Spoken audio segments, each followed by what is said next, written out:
மக்கு ஸ்தோத்திரம்.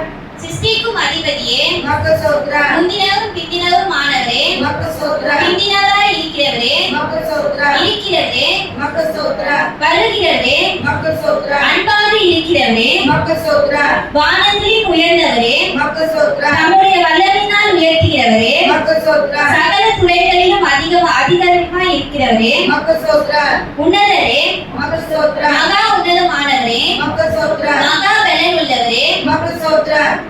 மகா நீதிபதியே மக்கு ஸ்தோத்திரம். நீதியும் சூரியனும் ஆனவரே மக்கு ஸ்தோத்திரம். நீதியின் செம்மையானவரே மக்கு ஸ்தோத்திரம்.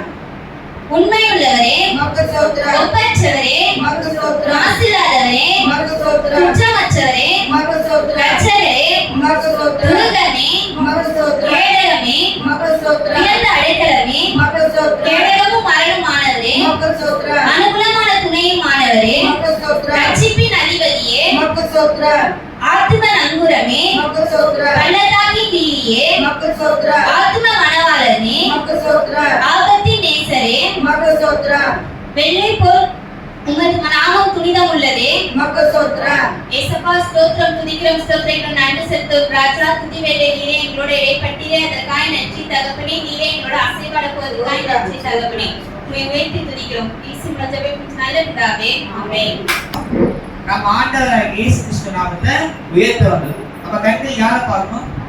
நம்ம ஆண்டவராகிய இயேசு கிறிஸ்துவை பார்க்கணும். நம்ம ஆண்டவராகிய இயேசு கிறிஸ்துவை பார்க்கும் போது நம்ம வாழ்க்கையில் என்ன பண்ணுவோம்? எல்லா ஆசீர்வாதமும் நமக்கு நிறைவா நடத்தப்படும்.